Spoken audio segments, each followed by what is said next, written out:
Hey everyone, the $14,000 refund that I got a week or two back got duplicated in the traditional financial system, which I thought was just a literal ridiculous joke. And I wanted to tell you the story to understand how groundbreaking Bitcoin is, because that would never happen in Bitcoin, and just how sort of antiquated and ridiculous riding around in the horse and buggy of the traditional financial system is. Okay, so here's what happened. I had made a loan a year or two back on something for $14,000. At some point I was going to get that money back. I didn't know when. Suddenly, boom, out of the blue it shows up. And so I tell the person who calls me and said the check came in to go deposit it. And without thinking, I told them to deposit it at Trustmark, because I thought it doesn't matter what bank it is in, I'm going to suck it right out of that account and buy Bitcoin with it immediately. Well, I had forgotten that Trustmark about a year ago had disabled my ability to link cryptocurrency platforms using the automatic Plaid integration. So all of the mobile apps and consumer financial websites and all of that all use Plaid, P-L-A-I-D, and that is the integration they use to the traditional financial system to let you move money back and forth. But I forgot that Trustmark had disabled the Plaid integration for reasons I don't know, and when I call their helpline, they can't tell me, and they say it should work, and it doesn't, and all this sort of stuff. Anyway, I did not think about that, so I told the person who called me to deposit the check in Trustmark, and I would just pull it out of that account I had forgotten that I couldn't. So anyway, the money goes into Trustmark. So as soon as I try to pull it into to buy Bitcoin, I am reminded that the Plaid integration doesn't work, and therefore the money is stuck. So I think, well, the logical thing to do is to move that money over to my Wells Fargo account, which definitely works just fine with Plaid. That's how I do most of my buying, or in rare occasions selling if I need to make a big purchase of Bitcoin with my Wells Fargo account. So I go in the Wells Fargo account and I link it to my Trustmark account, which works fine. It looks like it's going to work. Okay. So then I tell it to pull $14,000 from my Trustmark account into my Wells Fargo account. It says it will. I complete it. And then it says, hey, it looks like it will be successful. Your money will arrive in 4 days. Because this was the Friday before Memorial Day. So if you initiate it on a Friday, it doesn't arrive on Saturday or Sunday or Monday. You got to wait till Tuesday, which that's the first most ridiculous thing about the traditional financial system, is how slow it moves. So I want to move money between two banks that I control, that I own, that have the exact same name on the account, and literally it takes 4 days to move money. So as soon as it told me it was going to take 4 days, I decided I was not willing to wait 4 days. And so I was like, okay, here's what I'm going to do. I don't know how long it's going to take, but I wonder if I can link River, because River allows you to link to a bank account with just the routing number and the account number. So I'll do that. I'll link River instead of Coinbase Advanced, which is what I was planning to use. I will link River to my Trustmark account, and I will suck the money out of my Trustmark account that way, because I can't suck it to Coinbase, because Coinbase does not allow you to link an account with the routing number and account number. You have to actually log into the account from the interface. You can't just link it by routing number and account number. So I linked River, and I bought $14,000 of Bitcoin on River, and it went through, and the Bitcoin showed up in my account, and all was good. Now, at this point, my $14,000 has been duplicated, because Wells Fargo shows that I have an extra $14,000 in that account that it says will, be available to me in 4 days, but it showed up in the account right away as available balance. Like, I can use it, I can write checks, I could have bought Bitcoin with it a second time. Anyway, so Wells Fargo, right after I initiated the transfer, showed up that the $14,000 was available. But over here on River, they show that the same $14,000 is also available to buy Bitcoin, which I did immediately. Okay, so the question is, who has the $14,000? Either Trustmark gave it to River for the Bitcoin that I bought, or Trustmark gave it to Wells Fargo for the transfer that I initiated. Now, I went 5 days not knowing which was which. I did not know if I was going to get a message from River saying, hey, your transfer actually failed and we're reversing the transaction.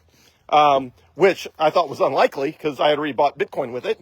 Although most cryptocurrency platforms do not allow you to move the Bitcoin off of them immediately for that reason. They have to get final confirmation from your bank that the transfer actually settled, and settlement in the traditional financial system takes anywhere from days to weeks or even months. So for a transaction like that, it would typically be days. So River is not going to let me move that Bitcoin off of their platform until they get final confirmation that the transaction settled with Trustmark, which is intended to catch things like this where it's duplicated in multiple places. But the fact that it even can be duplicated in multiple places shows you how ridiculous the traditional financial system is, that they can't even, that it takes them 5 days to figure out where my money is. And that in that 5 days, I could have went and bought 2 different things with the exact same money, which is called a double spend. And I'll walk you through how Bitcoin prevents that. Okay, so I wasn't sure which of those was going to fail. I thought, because I had initiated the transfer on Wells Fargo first, that Wells Fargo should have gotten to the money first, and therefore River should have come back and said, hey, it failed. But actually 5 days later, the reverse happened. The transaction on River went through, even though it was initiated second, and I got a notice from Wells Fargo saying, hey, your $14,000 transfer actually failed, and we have, we have updated your account balance to no longer reflect that $14,000. Now, in that time, I actually thought about, because Wells Fargo is linked to Coinbase, I thought about buying $14,000 a second time with the exact same money, just to see what would happen. I knew it would get reversed somehow. Either it would get reversed on Coinbase or reversed on River, but I wasn't sure if that was against the terms of service or somehow illegal, and I didn't want to get in trouble. But I thought about doing it. I thought, you know what, it would be fun to actually buy Bitcoin with the exact same $14,000 twice, and then just see what happens, and try to move both of those $14,000 transactions into cold storage, where it can't be reversed, because once it's moved to BitKey, it's not a reversible transaction. Now, for that reason, I am certain that neither Coinbase or River, I'm certain that both of them would not have allowed me to remove it from their platform until they got final confirmation from Trustmark that the money had indeed transferred. So it's not like I had a real shot at duplicating the transaction, but I thought about trying to, see how far I could go with it and just see what happens. Like, what happens if you suck the same money out of the, one account 2 different ways, buy Bitcoin with it, and try to, download it to your BitKey off of both platforms separately. I'm sure it would not have let me, because, the traditional banking system has checks in that. It may take 5 days, but they eventually will get around to reversing it. But I was just curious what would happen. Okay. So ultimately I got the notice from Wells Fargo saying, hey, the transaction failed. We're adjusting your account balance. And because I had not actually done anything with that money in my Wells Fargo account, obviously there was no harm done. It was just my Wells Fargo account showed a artificially high $14,000 extra balance in it for 5 days. Now, I keep my bank account's balances extremely low, basically just high enough so that I don't bounce a check if I have to write a physical paper check to a babysitter or something like that, if I have a babysitter or something that does not take Bitcoin. But I keep my bank account balances low because I don't want to have fiat currency. I want to own as much Bitcoin as possible, not pieces of paper that the government prints out of thin air. So that is the story of the duplicated $14,000. Now, what does Bitcoin do in the Bitcoin ecosystem, the Bitcoin monetary system, the system with Bitcoin as money? What does it do in that situation? Well, it's called a double spend, and the entire genius of the invention of Bitcoin was the ability to solve that problem in a decentralized way. Because in this case, you have to go to a central authority like the Federal Reserve, which is the U.S. central bank, at some point and say, okay, who actually owns what? Where is the money? Or you have to go to Trustmark and say, okay, Trustmark, who actually did you give the money to? Both of these people are showing that you gave it to them, but who actually got it? Because they're both showing that they both received it. So anyway, so in a decentralized system with no single entity in control, the question is, how do you do that? And that was solved with the blockchain. The blockchain is the immutable, 100% certain, absolute record of truth of every Bitcoin transaction that has ever happened in all of history. And the entire chain is audited and secured by the Bitcoin miners with a new block created every 10 minutes. And in that new block, it validates, secures, and audits every prior block, and then stamps on top of it a set of new transactions that are effectively set in stone. So if you think about it, it's like cement drying, right? So when you pour fresh cement, you can sort of draw your initials in it for a few minutes or whatever. But if you got some 10-minute quick drying cement, every 10 minutes, that cement is going to dry absolutely irrevocably or irreversibly hard. And you're going to know the absolute record of truth. So in the Bitcoin blockchain, with the the invention of the Bitcoin blockchain, it solved the double spend problem because the Bitcoin blockchain only ever has one record of who owns what. Now, technically, it's slightly more complicated than that. I will not go into the every finer technical nuance just for the sake of simplicity of this video. But the genius of it in simplified terms is that there's only one record of truth. It is the Bitcoin blockchain, and the Bitcoin blockchain does not lie. So as a result of that, I know with absolute certainty who owns what Bitcoin. If I transfer Bitcoin to two different people, the same Bitcoin to two different people, the blockchain is only going to show one of those people, and it's going to be whoever I transferred it to first. So you don't have these situations where for 5 days, two different recipients think that they both got $14,000 and nobody knows for sure. And I could have, for example, I could have written a $14,000 check to buy a used car. And I think it would have cleared, or at least the Wells Fargo would have said, yeah, the money is here. So I could have bought a used car. I could have bought two different used cars with the same $14,000. And at some point, somebody's going to end up shorted because they don't actually have the money. Trustmark actually didn't give the money to Wells Fargo and, in this case, River Financial, River, which is a cryptocurrency exchange. But again, the way the traditional financial system is set up, the delay in settlement, the delay of knowing with absolute certainty where the money is, creates these weird and awkward abilities to double spend.